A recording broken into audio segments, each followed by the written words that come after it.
जिंदाबाद जिंदाबाद जिंदाबाद दशटी ट्रेड यूनियन जिंदाबाद जिंदाबाद जिंदाबाद श्रमिक संगठन जिंदाबाद जिंदाबाद जिंदाबाद दीप्तिमान आचार्य आज जो भारत बंद मुख्य सब दाबी रही केंद्र सरकार जो श्रमिक विरोधी श्रम कोड आनी 4टी श्रम कोड आम तमाम भारत वर्ष विरोध करुँ। ए श्रम कोड हूँ श्रमिक श्रेणी को कॉर्पोरेट मान पाखे गुलाम बनइबार श्रम कोड। ये श्रमिक विरोधी एटा हूँ मूल कथा। आम कर्मचारी स्वाधीनता रही समस्ते दासत्व करेंगे। ए सरकार होती कॉर्पोरेट मानकर चाकर बाकर कुकुर सरकार। तेणु ता विरुद्ध में 40 कोटी अधिक कर्मचारी श्रमिक आज रास्ता उपर पिकेटिंग कर धर्म भोट पर ए सरकार नोटिस जारी कर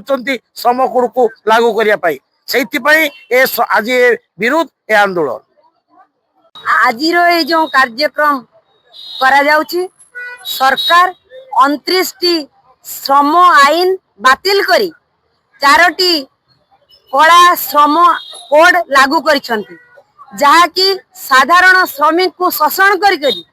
सरकार नियंत्रण करदेवे एवं यही श्रमिक मानकर जो कष्टार्जित संग्राम जोटा स्वाधीनता अमल रे थिला आज से सरकार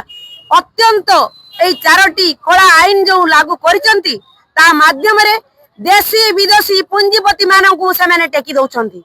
एवं सेमानकर मुनाफा करिवार सुयोग कर दैछंती जहा फल रे जो राष्ट्रायत्त उद्योगर घरोईकरण आरंभ करी सेवायत संस्था को मध्य देशी विदेशी पुंजीपति मान हाथ में टेकी देछंती एवं अत्यंत दुखजनक घटना आपण माने जानिथिबे जो एसटी आईन नहीं कि सारा भारत वर्ष रे सृष्टि करिछि सेतिकी बेले ए सरकार महिला मानकु रात्रि शिफ्ट सेमाने पकाउचंती एवं श्रमिक मानकु महिला श्रमिक मानकु सेमानकर कोनोसी निरापत्ता रहिबो नाही। एई 4टी जो श्रम कोड लागू करिसंती जहा कि अत्यंत दुखदायक एवं वेदनादायक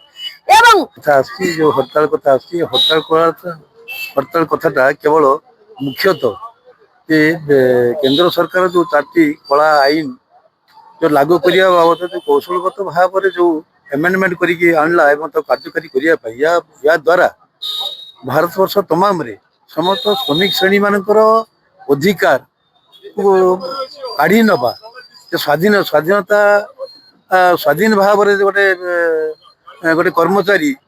जीविका गोटे निज हक कि आंदोलन करिवो लड़ाई करिवो बा एकजुट करिवो आंदोलनमुखी हम यही कथाटा यही अधिकार वंचित करने जो श्रम कोड जो 4टी लागू करी लागू करने जो चक्रांत कर चक्रांत विरुद्ध रे आज ये बंद डाकरा।